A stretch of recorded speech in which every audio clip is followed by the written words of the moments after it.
إن الحمد لله نحمده ونستعينه ونستغفره ونعوذ بالله من شرور أنفسنا ومن سيئات أعمالنا من يهده الله فلا مضل له ومن يضلل فلا هادي له وأشهد أن لا إله إلا الله وحده لا شريك له وأشهد أن محمدا عبده ورسوله يا أيها الذين آمنوا اتقوا الله حق تقاته ولا تموتن إلا وأنتم مسلمون يا أيها الناس اتقوا ربكم الذي خلقكم من نفس واحدة وخلق منها زوجها وبث منهما رجالا كثيرا ونساء واتقوا الله الذي تساءلون به والأرحام إن الله كان عليكم رقيبا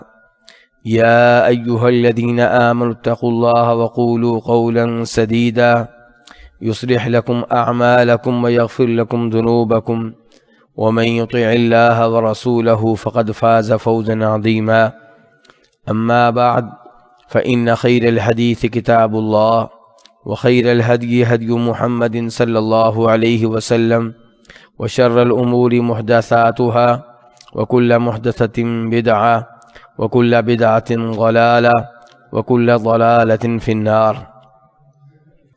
بخاری شریف کی کتاب الایمان کی احادیث پہ یہ دورہ چل رہا ہے اور آج دورے کا دوسرا دن ہے۔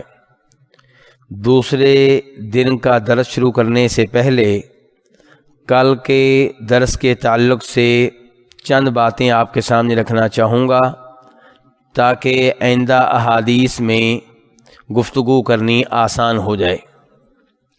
میں نے گزارش کی تھی کہ ایمان، اس کی صحیح تعریف یہ ہے کہ ایمان نام ہے دل کی تصدیق کا اور زبان سے اقرار کا اور اپنے اعضاء کے ذریعے عمل کرنے کا، اور یہ ایمان بڑھتا بھی ہے نیکیاں کرنے سے اور گناہ کرنے سے کم بھی ہو جاتا ہے۔ دل سے تصدیق یعنی کہ اگر آپ کہتے ہیں کہ میرا اللہ پہ ایمان ہے تو یہ بات آپ دل سے کہہ رہے ہوں، کہیں ایسا نہ ہو کہ اوپر اوپر سے کہہ رہے ہوں۔ اگر اوپر اوپر سے کہیں گے تو ایسا آدمی کیا کہلائے گا؟ منافق کہلائے گا۔ اور اگر دل سے آپ جانتے ہیں کہ اللہ رب العزت ہمارا رب ہے اور محمد رسول اللہ صلی اللہ علیہ وسلم ہمارے رسول ہے، لیکن زبان سے اقرار نہیں کرتے، تو پھر ابو طالب والا معاملہ ہو جائے گا۔ ایمان تب پورا ہوگا، آپ کا ایمان تب صحیح معنوں میں ایمان کہلائے گا جب دل سے تصدیق بھی ہو، زبان سے اقرار بھی ہو اور اعضاء کے ذریعے عمل بھی ہو، اور ایسا ایمان بڑھتا بھی ہے کم بھی ہوتا ہے۔ یہ اس کی صحیح تعریف ہے۔ کچھ لوگ کہتے ہیں کہ نہیں، ایمان جو ہے وہ نام ہے صرف دل کی تصدیق کا، زبان سے آپ اقرار نہ بھی کریں، دل سے آپ جانتے ہوں کہ وہ رب ہے اور یہ اس کے فرشتے ہیں اور اس نے آسمانی کتابیں نازل کی ہیں وغیرہ وغیرہ، ان باتوں کو دل میں آپ سچا اور اچھا جانتے ہوں، زبان سے نہ بھی اقرار کریں تو آپ مومن ہیں، جبکہ یہ بات درست نہیں ہے۔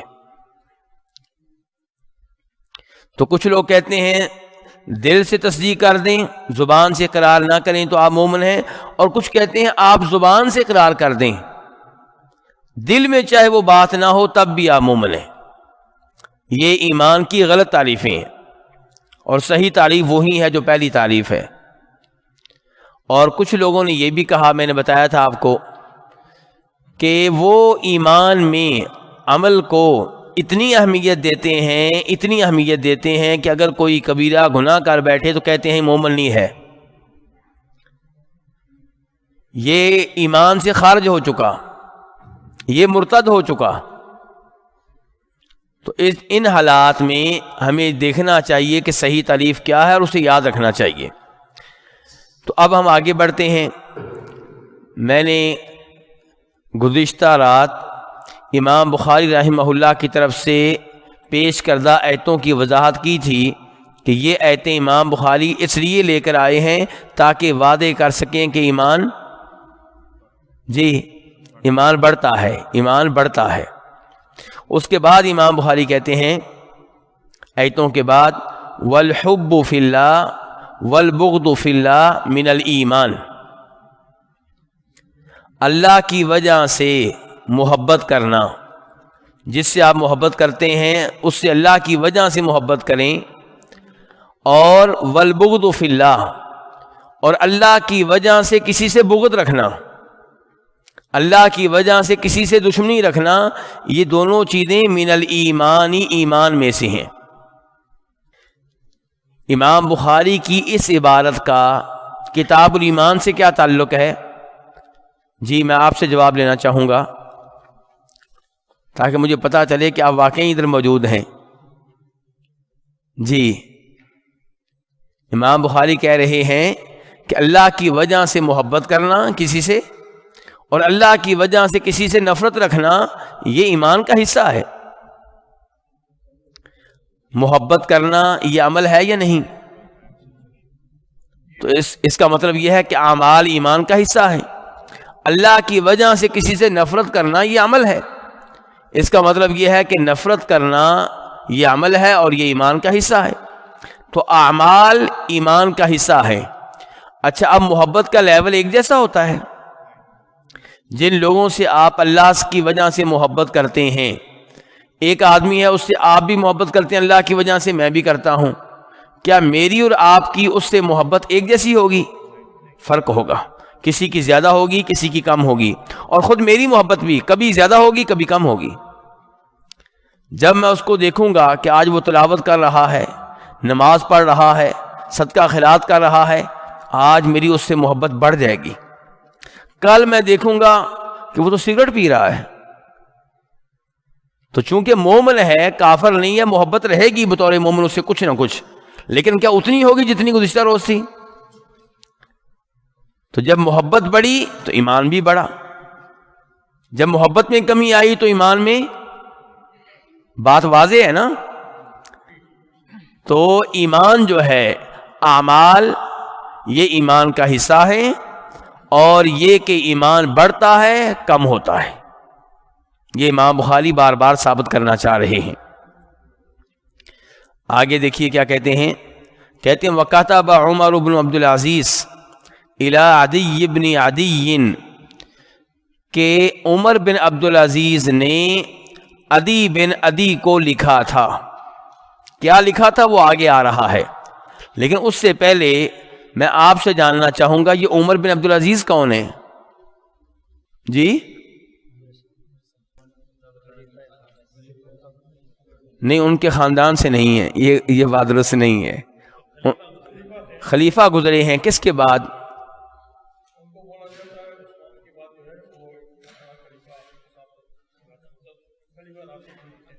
تو آپ نے جو عبارت چھیڑ دی ہے، اب مجھے مزید اس بارے میں وضاحت کرنا پڑے گی۔ یہ کہنا کہ جناب عثمان کے بعد ان جیسا خلیفہ جو آیا وہ عمر بن عبد العزیز ہیں، یہ بات درست نہیں ہے۔ جناب علی بہترین خلیفہ ہیں، کیا کمی ہے ان میں؟ امیر معاویہ بہترین خلیفہ ہیں، اور امیر معاویہ سے پہلے 6 مہینے کے لیے کون خلیفہ ہیں؟ حضرت حسن ہیں۔ ہم ان سب کو خلیفہ مانتے ہیں اور سب سے محبت کرتے ہیں، سب کی عزت کرتے ہیں۔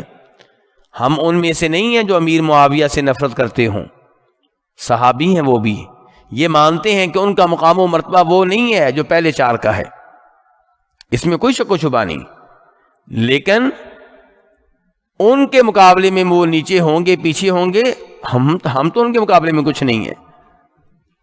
ہمارے مقابلے میں تو ایسے ہے جیسے وہ آسمان کے ستارے ہوں اور ہم زمین پہ پھر رہے خاک ہیں۔ تو امیر معاویہ عظیم الشان صحابی، عظیم الشان خلیفہ ہیں، اور پھر آگے چل کے عمر بن عبد العزیز بھی خلیفہ آئے ہیں، اور عمر بن عبد العزیز سے پہلے کچھ خلیفہ ایسے تھے جن کا کردار عمر بن عبد العزیز کے برابر نہیں تھا، لیکن وہ بھی بہترین خلیفہ تھے، یاد رکھیے گا۔ ہم اصل میں جب تاریخ کی کتابیں پڑھتے ہیں نا، کئی دفعہ سمجھ لیتے ہیں کہ شاید وہ بالکل ہی ویسے تھے. نہیں، ان کا جب مقابلہ کریں گے صحابہ کرام سے تو ایسے لگے گا کہ وہ کوئی اتنے اچھے نہیں تھے. لیکن اگر آپ ان کا مقابلہ کریں گے میرے سے، اپنے آپ سے، تو ہم ان کے سامنے کچھ بھی نہیں ہیں.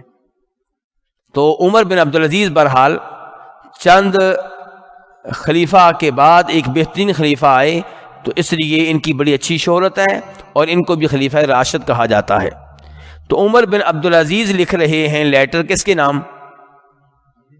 عدی بن عدی. میرا آپ سے سوال یہ ہے، ہم تو پڑھنے بیٹھے تھے بخاری شریف کی احادیث اور یہاں پہ بزرگوں کے اقوال شروع ہو گئے. یہ کیا معاملہ ہے؟ کیوں جی؟ کل سے ہم بیٹھے ہوئے، ابھی تک ہمیں باقاعدہ جو حدیث ہے وہ پڑھنے کا موقع نہیں مل سکا. باقاعدہ حدیث سند کے ساتھ. اوپر ایک حدیث آئی تھی بنی الاسلام والا خمسے، لیکن سند کے بغیر تھی اور وہ تو باپ کا حصہ تھی. اور ابھی جو ہے بزرگوں کے اقوال شروع ہو گئے. پہلے آیتیں آ گئیں، پھر بزرگوں کے اقوال شروع ہو گئے، جبکہ ہمیں بتایا گیا تھا کہ ہم نے بخاری شریف کی احادیث پڑھنی ہے. ایسے ہی ہے. تو یہ کیا ہو رہا ہے؟ امام بخاری رحمہ اللہ باب باندھنے کے بعد باقاعدہ طور پہ حدیث لانے سے پہلے کچھ چیزیں لے کر آتے ہیں، کچھ اقوال لے کر آتے ہیں. انہیں کہا جاتا ہے معلقات. کیا کہتے ہیں؟ معلقات. ایک کو کہتے ہیں معلق اور زیادہ کو کیا کہتے ہیں؟ معلقات. یہ لفظ موصول کے مقابلے میں ہے. کس کے مقابلے میں ہے؟ بولیے ذرا بولیے، میں سمجھاؤں گا سب، لیکن آپ کو بولنا ہوگا. ایک لفظ ہو گیا معلق اور ایک لفظ کیا ہو گیا؟ موصول. ایک معلق ایک موصول. کل ہی کہیں پہ بیٹھے ہوئے گفتگو ہو رہی تھی کہ پاک و ہند سے کئی لوگ ایسے آتے ہیں عرب ممالک میں جن کو اپنی زبان میں بھی اپنا نام لکھنا نہیں آتا، چاہے جائے کہ ان کو عربی زبان آتی ہو. لیکن جب یہاں پہنچتے ہیں، سعودیہ پہنچتے ہیں، تو جناب وہ اتنی عربی سیکھ لیتے ہیں کہ عربیوں سے عربی میں ڈیلنگ کر رہے ہوتے ہیں. ایسے ہی ہے. اس کا مطلب یہ ہے کہ انسان محنت کرنے پہ آئے تو کوئی بھی چیز مشکل نہیں ہے. تو یہ الفاظ سن کے آپ گھبرائیں نہیں، دین سیکھنا ہے آپ نے انشاءاللہ. یہ معلق، یہ موصول، ایسے الفاظ سن کے میدان چھوڑ کے بھاگنا نہیں ہے. جیسے ہمارے ان بھائیوں نے میدان چھوڑا نہیں ہے، بلکہ 20 سال سے 25 سال سے باقاعدہ کاروبار کر رہے ہیں. حالانکہ سفید ان پڑھ تھے، اوپر دیکھ کر نام لکھنا نہیں آتا تھا، لیکن محنت کی ہے. تو ایسے ہی میں اور آپ محنت کریں گے دین کے لیے. تو ایک چیز کیا تھی؟ معلق، اور ایک کیا تھی؟ موصول. معلق کا مطلب یہ ہوتا ہے کہ وہ روایت جس کے آغاز سے سند کو حذف کر دیا جائے. جس کے آغاز سے، جس کے سٹارٹ سے کس کو حذف کر دیا جائے؟ سند کو. بولیے کس کو؟ سند کو. اب اسی مثال کو لے لیں کہ امام بخاری کہہ رہے ہیں عمر بن عبدالعزیز نے لیٹر لکھا عدی بن عدی کو. ہمارا سوال یہ ہے کہ امام صاحب آپ کی تو عمر بن عبدالعزیز سے ملاقات ہی نہیں ہوئی. تو آپ کا علمی مقام و مرتبہ اپنی جگہ پہ، ہم آپ کی بات نہیں مانیں گے جب تک آپ سند بیان نہیں کریں گے. تو جہاں پہ امام بخاری یا کوئی اور امام کوئی بات سند کے بغیر ذکر کرے یا سند کا شروع کا حصہ حذف کر دے، ڈیلیٹ کر دے، ایسی روایت کو کہتے ہیں معلق روایت. کیا کہتے ہیں؟ اور موصول یا متصل کا مطلب یہ ہوتا ہے کہ نہیں، سند مسلسل ہے، کنیکشن کٹا نہیں ہے، کنیکشن کٹا نہیں ہے. تو یہ ہے معلق روایت. امام بخاری رحمہ اللہ معلق روایات لانے میں بہت مشہور ہیں. ان کا امام بخاری کا مقابلہ عام طور پہ ہم کس امام کے ساتھ کرتے ہیں؟ امام مسلم کے ساتھ. امام مسلم اپنی کتاب میں بہت کم معلق روایتیں لے کر آئے ہیں، لیکن امام بخاری بہت زیادہ لے کر آئے ہیں، 1000 سے اوپر ہوں گی. جبکہ بخاری شریف کی احادیث کتنی ہیں؟ 7000 سے اوپر. اور معلقات ان کی کتنی ہو گئی ہیں؟ 1000 سے اوپر. کبھی کہیں گے اللہ کے رسول نے یوں فرمایا، باقاعدہ حدیث سے پہلے کہہ دیں گے اللہ کے رسول نے یوں فرمایا، اور سند بیان نہیں کریں گے. کبھی کہیں گے عثمان بن عفان رضی اللہ تعالیٰ عنہ نے یوں کہا اور سند نہیں لے کر آئیں گے. کبھی کہیں گے امام مالک نے یوں کہا، سند لے کر نہیں آئیں گے. کبھی کہیں گے امام زہری نے یوں کہا، سند نہیں لے کر آئیں گے. اور کبھی سند لے کر آئیں گے بھی تو شروع میں نہیں ہوگی، آخر میں جا کے ہوگی. مثال کے طور پہ کہیں گے کہ ابو سعید خدری کہتے ہیں کہ اللہ کے رسول نے یوں فرمایا. کیا سند موصول ہے؟ کیونکہ امام بخاری سے ابو سعید خدری تک درمیان میں کچھ لوگ غائب ہیں. تو جب امام بخاری کسی روایت کے شروع سے سند کو ڈیلیٹ کر دیں، چاہے پوری کو یا ایک شیخ کو یا دو کو یا تین کو، اس کو کہتے ہیں معلق. کیا کہتے ہیں جی؟ اب آپ کہیں گے ہم تو سنا کرتے تھے بخاری شریف میں سب روایات سب احادیث صحیح ہیں، تو معلق روایات تو صحیح نہیں ہوتی. پھر ایسے ہی ہے، بڑی اہم گفتگو ہو رہی ہے. آپ لوگ سو تو نہیں رہے کہیں؟ جو سو رہے ہیں وہ ہاتھ کھڑا کر دیں. جاگ رہے ہیں سارے ماشاءاللہ، کسی نے ہاتھ کھڑا نہیں کیا. اچھا جی، تو گزارش یہ ہے کہ پھر یہ معلق روایتیں ان کا کیا کریں؟ اصل میں امام مسلم شریف میں بطور محدث ہمارے سامنے آئے ہیں. کس حیثیت سے ہمارے سامنے آئے ہیں؟ محدث کے طور پہ. امام بخاری شریف میں بطور محدث اور بطور فقیہ پیش آئے. محدث بھی ہیں، بہت بڑے فقیہ بھی ہیں. محدث بھی ہیں، بہت بڑے فقیہ بھی ہیں. اسی لیے کہا جاتا ہے، شاید آپ نے بھی جملہ کبھی سنا ہو کہ امام بخاری کی فقہ آپ کو کہاں ملے گی. جی کیا کہا جاتا ہے؟ کوئی بتائے گا مجھے؟ امام بخاری کی فقہ آپ کو کہاں ملے گی؟ نہیں، وہ ٹھیک ہے، آپ کی بات بالکل صحیح کہ امام بخاری مجتہد مطلق ہیں، لیکن ہم ان کی فقہ پڑھنا چاہیں، ان کی فقہ کی سٹڈی کرنا چاہیں تو وہ فقہ ہمیں کہاں ملے گی؟ بھائی سے پوچھیں. کیوں بھائی جی؟ کہاں ملے گی؟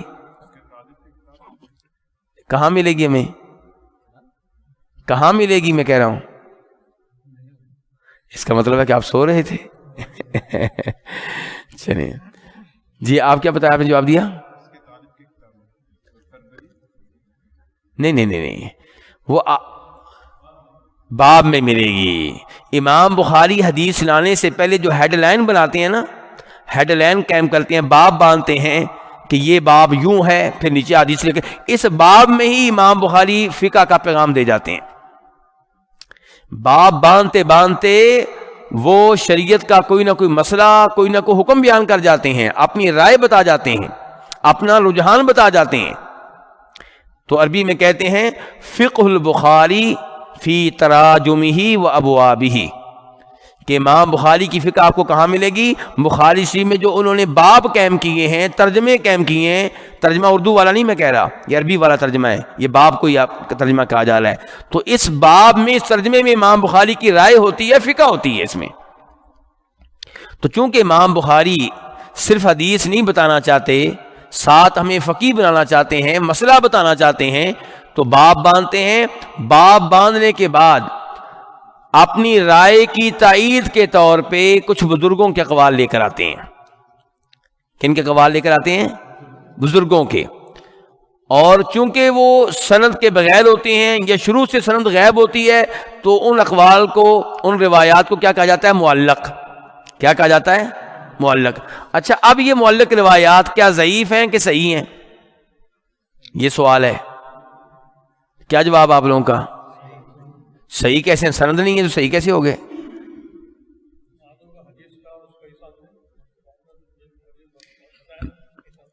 بخاری شریف میں جو تعلیقات ہیں، معلقات ہیں، یہ دو طرح کی ہیں. کتنی طرح کی ہیں؟ دو طرح کی. نمبر ایک وہ معلقات جن کے شروع میں امام بخاری لفظ ایسا لے کر آتے ہیں جو لفظ بتا رہا ہوتا ہے کہ امام بخاری کو اس روایت پہ یقین ہے، پختہ لفظ. مثال کے طور پہ قالا، نبی اسلام نے یوں کہا ہے، عثمان بن عفان نے یوں کہا ہے، امام زہری نے یوں کہا ہے. تو اس میں پختگی ہے کہ امام بخاری کو یقین ہے کہ انہوں نے کہا ہے. تو ایسی معلقات جو ہوتی ہیں وہ صحیح ہوتی ہیں. اور کچھ معلقات میں امام بخاری لفظ بولتے ہیں کمزوری والا. مثال کے طور پہ کہا جاتا ہے. کیا کہہ رہے ہیں شیخ صاحب؟ کیا کہتے ہیں امام بخاری؟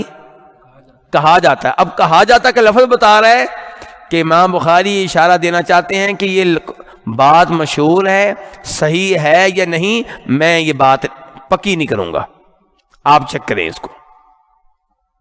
تو اس کو کہتے ہیں صیغہ تمریض. کیا کہتے ہیں؟ مریض کو, مریض جانتے ہیں نا آپ, مریض بیمار ہوتا ہے نا, اسی سے ہے تمریض, بیماری والے الفاظ, کمزور الفاظ, صیغۃ التمریض. تو صیغۃ تمریض کیا ہے؟ قیلا کہا جاتا ہے, یذکروا ذکر کیا جاتا ہے, حکیا یہ قول حکایت کیا جاتا ہے. تو ایک طرف کیا ہے کہ قال فلاں امام نے کہا, ذکرا فلاں شیخ نے یہ بات ذکر کی ہے, اور ایک طرف یہ ہے کہ کہا جاتا ہے. تو دونوں میں فرق محسوس ہو رہا ہے نا آپ کو. تو امام بخاری جب کہتے ہیں قالا, یعنی کہ وہ لفظ استعمال کرتے ہیں جس میں پختگی ہوتی ہے, جزم ہوتا ہے, تو اس کا مطلب یہ ہے کہ جو قول لے کر آ رہے ہیں وہ امام بخاری جہاں سے تعلیق شروع ہو رہی وہاں تک صحیح ہے, اور جو قیلہ وغیرہ کا لفظ ہے اس کی گارنٹی نہیں ہے کہ وہ صحیح ہوگا کہ نہیں ہوگا. اچھا, امام بخاری یہ الفاظ کیوں لے کر آئے ہیں میں نے بتا دیا آپ کو, تمہید کے طور پہ, اور جو رائے وہ اختیار کرنے لگے ہیں اس کی تائید کے طور پہ. اور سند امام بخاری کیوں نہیں لے کر آتے؟ اس کے کئی اسباب بیان کیے گئے ہیں. ان میں سے ایک سبب یہ کہ شاید امام بخاری چاہتے ہیں کہ کچھ اختصار رہے. کیا رہے؟ بات لمبی نہ ہو جائے, اختصار رہے.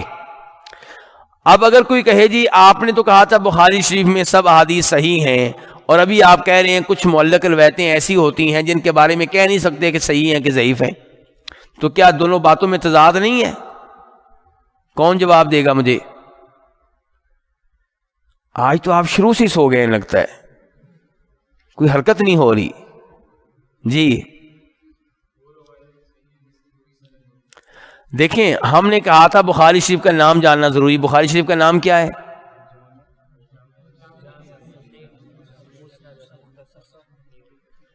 اچھا جی, دیکھیں جی, ہم کپڑے سلوانے کے لیے کسی ٹیلر کے پاس گئے, درزی کے پاس گئے, اور ہمارا اس کا معاہدہ ہوا کہ 2 بہترین سوٹ ہمیں سی کر دے گا. کیا کرے گا؟ ہمیں 2 بولیے بہترین سوٹ سی کر دے گا. پیسے ہم نے جمع کروا دیے, سوٹ لینے گئے تو 2 تو واقعی بہترین تھے, لیکن ساتھ ایک تیسرا بھی تھا, نہ سلائی مزیدار تھی نہ کپڑا مزیدار تھا. تو کیا آپ اس پہ اعتراض کر سکتے ہیں؟ جی کیوں نہیں کر سکتے؟ کیونکہ جو معاہدہ ہوا تھا, جو شرط ہوئی تھی, وہ 2 سوٹ تھے اور واقعی بہترین ہے. اس کے علاوہ اس نے سوٹ جو دیا وہ فالتو دیا اپنی طرف سے, اس کے اوپر آپ اعتراض نہیں کر سکتے. تو امام بخاری جو ہمیں احادیث دینا چاہتے ہیں وہ سب صحیح ہیں. یہ معلق روایات وہ ہمیں اضافی طور پہ مفت میں دے رہے ہیں, سمجھ رہے ہیں نا؟ تو ان کے اوپر آپ کو اعتراض نہیں کر سکتے. بخاری شریف اصل میں نام ہے ان احادیث کا جو امام بخاری سند کے ساتھ لے کر آئے ہیں, کیونکہ نام کیا ہے؟ الجامع الصحیح المسند المختصر. المسند سند والی, تو جو سند والی احادیث باقاعدہ لے کر آئے ہیں وہ سب صحیح ہیں. اور یہ جو معلق روایتیں لے کر آئے ہیں یہ وہ آپ کو اضافی فائدہ دینا چاہ رہے ہیں. ان کی وجہ سے آپ امام بخاری پہ کوئی اعتراض نہیں کر سکتے, کیونکہ یہ تو باب کے ساتھ ہیں, باقاعدہ احادیث شروع ہونے سے پہلے ہیں, باقاعدہ احادیث شروع ہونے سے پہلے ہیں. مجھے امید ہے کہ بات واضح ہو چکی ہوگی. چلیں جی, اس لیے اب یہ معلق روایت آ گئی آپ کے سامنے کہ عمر بن عبدالعزیز نے لکھا. اچھا یہاں پہ میں یہ بھی بتا دوں کہ پھر امام بخاری جو معلق روایات لے کر آئے ہیں نا, بعد میں آنے والے علماء کرام نے کہا کہ ہم تلاش کریں گے ان کو بطور موصول, ہم ان کو تلاش کریں گے بطور موصول سند کے ساتھ. حافظ ابن حجر رحمہ اللہ, جن کا تعارف آپ کیا جانتے ہیں؟ کیا تعارف ہے ان کا؟ بخاری شریف کی شرح لکھی ہے, اللہ آپ کو جزائے خیر دیں. شرح کا نام ہے فتح الباری. یہ حافظ ابن حجر جو ہیں, انہوں نے ان معلقات کے بارے میں یہ طے کیا کہ میں ان کی سندیں تلاش کروں گا.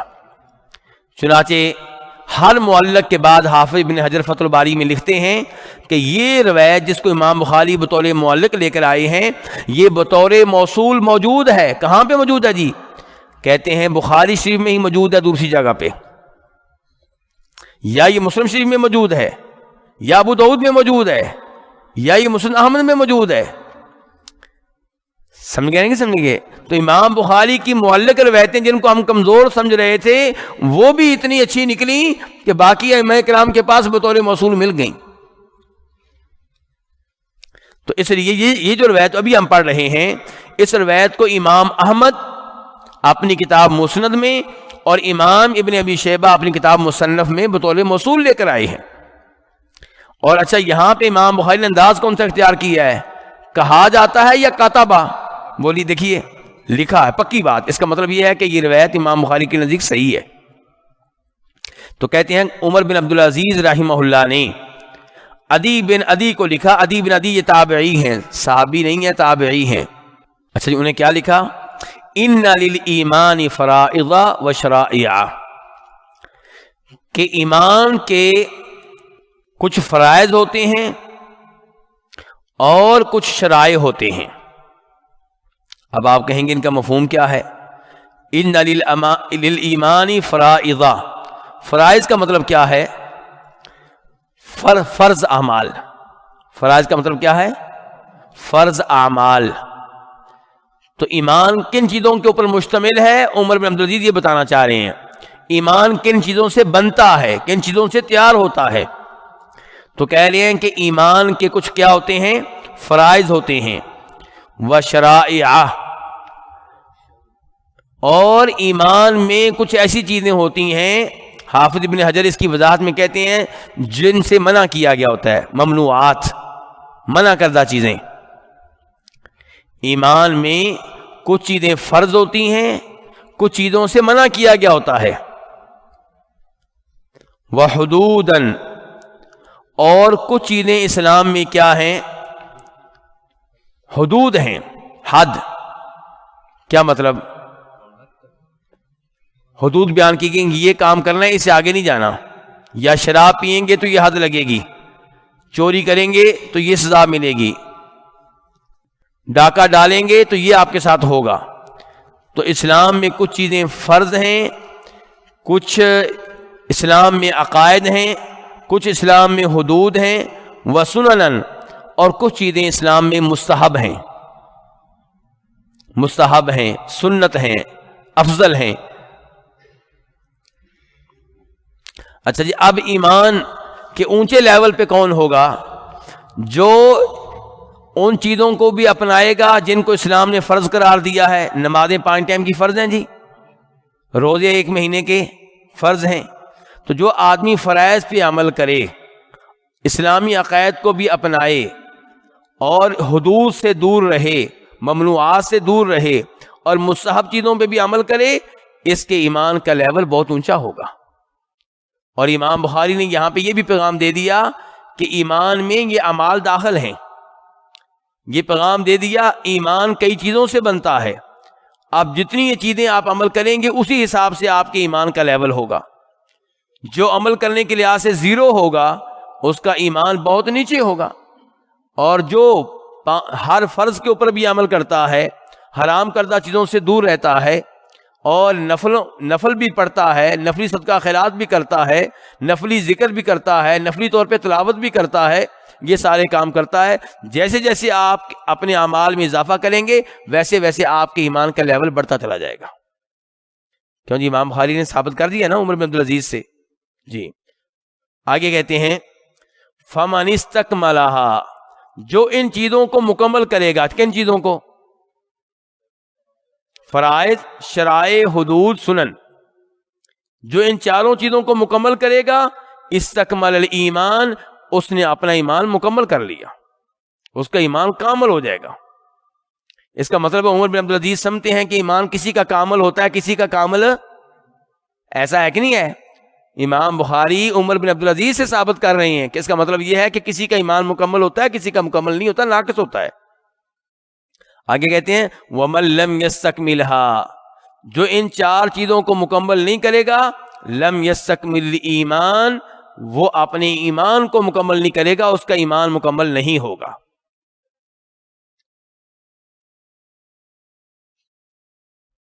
امام بخاری نے جو مسئلہ ثابت کرنا تھا اس بارے میں معلق لے کر آئے ہیں، مقصد ان کا پورا ہو گیا کہ نہیں ہو گیا؟ ہو گیا، لیکن گفتگو آگے ویسے جاری ہے۔ کہتے ہیں فَإِنْ عَائِشْ، عمر بن عبدالعزیز اس آدمی سے کہہ رہے ہیں اپنے لیٹر میں، اگر میں رہا زندہ فَسَأُبَيِّنُهَا لَكُمْ، تو یہ چیزیں میں تفصیل کے ساتھ کھول کر تمہارے لیے بیان کر دوں گا۔ یہ 4 چیزیں ویسے تو میں نے کہہ دی ہیں نا، فرائض کون سے فرائض، سنن کون سی سنتے ہیں، حدود کون سی حدود، تو کہتے ہیں اگر میں زندہ رہا تو میں یہ چیزیں واضح طور پہ تمہارے لیے بیان کر دوں گا، حتی تعملوا بها، تاکہ تم ان پہ عمل کر سکو۔ کن پہ؟ ان 4 چیزوں پہ۔ بیٹا آپ کو نیند تو نہیں آ رہی؟ یہ میں کس کی گفتگو بیان کر رہا ہوں؟ یہ کون گفتگو کر رہے ہیں جی؟ عمر بن عبدالعزیز گفتگو کر رہے ہیں۔ عمر بن عبدالعزیز گفتگو کر رہے ہیں اپنے گورنر عدی بن عدی سے، ان سے گفتگو کر رہے ہیں۔ اچھا آگے کیا کہتے ہیں؟ وَإِنْ أَمُتْ، اور اگر میں فوت ہو گیا، فَمَا أَنَا عَلَىٰ صُحْبَتِكُمْ بِحَرِيصٍ، تو مجھے فوت ہونے کا کوئی افسوس نہیں ہوگا، میں تم لوگوں کے ساتھ زندگی گزارنے کا کوئی شوق نہیں رکھتا۔ فما انا علی صحبتکم بحریص، مجھے کوئی لالچ نہیں ہے تم لوگوں کے ساتھ رہنے کی، میں اللہ کے پاس جانا چاہوں گا۔ تو بہرحال یہ ایک لیٹر تھا عمر بن عبدالعزیز نے لکھا تھا، عدی بن عدی کو لکھا تھا، اور اس سے امام بخاری نے ثابت کیا ہے کہ جو عقیدہ میں بیان کرنے لگا ہوں یہی عقیدہ عمر بن عبدالعزیز کا ہے، تابعی کا ہے۔ کیا عقیدہ؟ کہ ایمان زیادہ بڑھتا بھی ہے اور کم بھی ہوتا ہے۔ یہ فرائض بجا لائیں گے اور سنتیں بجا لائیں گے، ممنوع کردہ چیزوں سے دور رہیں گے تو ایمان آپ کا بڑھتا رہے گا، اور اگر ان چیزوں پہ کوئی نہ کوئی کوتاہی کریں گے عمل کرنے میں تو آپ کا ایمان کم ہونا شروع ہو جائے گا۔ یہ امام بخاری نے بڑی کامیابی سے یہ چیز ثابت کر دی ہے۔